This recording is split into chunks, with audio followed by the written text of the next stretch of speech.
So what if the real key to getting through all of life's struggles isn't something you find in the here and now, but in a radical promise about the future? That's really the heart of a 500-year-old idea from the theologian John Calvin, the final resurrection. And for him, it was the answer to one of the biggest questions we all face. I mean, let's be honest. In a world that can be so full of hardship, why bother? What is the point of pushing through all the pain and the struggle? For John Calvin, the answer wasn't about finding some kind of temporary happiness in this life. No, it was all about a deep, profound hope for what comes after. So to really get what Calvin's hope for the future was all about, we first have to understand how he saw the present, and, well, let's just say his view wasn't exactly what you'd call optimistic. He literally called our life on Earth a hard military service. He saw it as a constant battle against, in his words, a huge mass of miseries. I mean, when you're facing trials and temptations that feel totally overwhelming, he believed that without some powerful future-focused hope, faith itself starts to feel kind of pointless. And that leads us right to his central point. He says the only way to make any sense of our suffering right now is to constantly, continually think about the blessed resurrection. For Calvin, this wasn't just some nice, comforting thought about the future. It was the essential, practical tool for surviving the present. But what did he actually mean by resurrection? Okay, this part is absolutely critical. He wasn't talking about some vague spiritual afterlife where we all float on clouds. No, he meant the literal, physical body being brought back from dust and decay, getting reunited with its immortal soul and making the person totally whole again. Now look, Calvin was smart. He knew this sounded completely impossible. A body that's turned to dust, just coming back to life, it goes against everything we know. So he built his entire case on what he saw as two unshakable pillars of belief.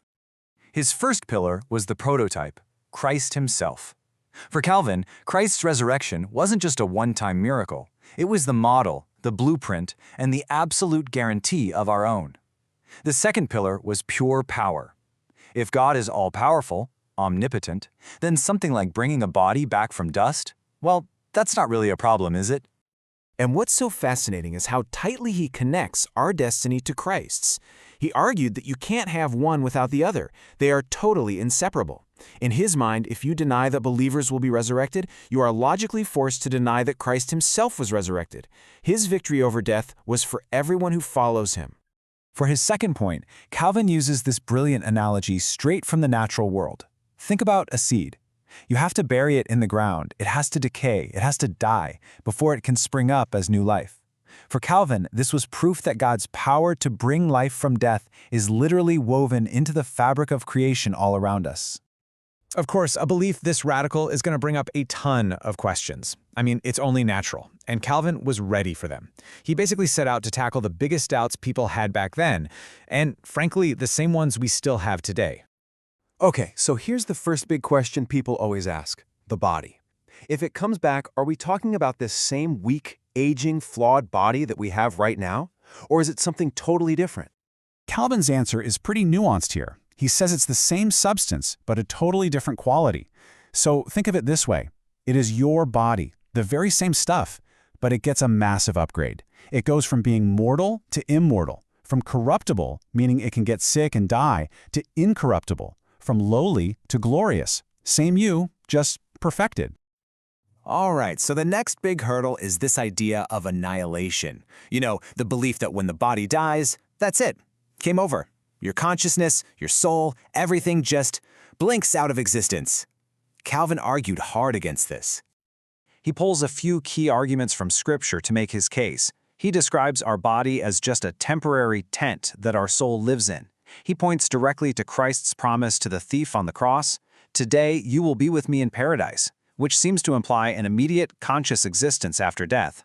So for Calvin, the soul doesn't die, it just enters this state of blessed rest, consciously and happily waiting for that big reunion with its brand new, resurrected body. So, all of this brings us to the final outcome, the big finish. According to Calvin's theology, while everyone is resurrected, not everyone ends up in the same place. There are two very distinct and very permanent eternal destinies. First up, there's what's called the resurrection of life.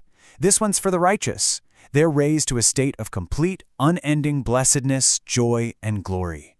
And what defines that state is being fully and completely in the presence of God. And what does that even mean? Calvin uses this incredible phrase that believers will become one with himself, as in with God. They'll share in God's own glory, power, and righteousness. He saw this as the ultimate end goal, this perfect union that brings about a happiness we can't even imagine. But then there's the second path, the darker one, the resurrection of judgment. In this view, the wicked are also raised from the dead, but it's not for a reward. They are raised to face judgment and an eternity of misery and torment. The language used in the source text to describe this state is incredibly powerful and is figurative. You see phrases like unquenchable fire and darkness. These aren't meant to be literal descriptions, but to convey a condition of absolute horror and suffering. But for Calvin, here's the real twist. The ultimate horror wasn't about physical pain. He argued that the true, absolute misery is being eternally cut off from all fellowship with God. It's a complete and final separation from the source of all goodness, all light, and all life. So after all this talk about the afterlife and eternal destinies, Calvin brings the whole conversation right back to the here and now. You see, for him, this doctrine was never just some abstract theological idea. It was designed to be a deeply practical tool for living your life today. This blessed hope was supposed to reframe everything. It was meant to give believers the patience and the strength to get through that hard military service of life, because they knew that their present suffering was just temporary and totally insignificant compared to the glorious future that was promised to them. And that really just leaves us with one final thought to chew on. Whether you agree with Calvin's ideas or not, his entire framework really boils down to this one powerful question. How does having an ultimate, unshakable hope for the future actually change the way you live in your reality today?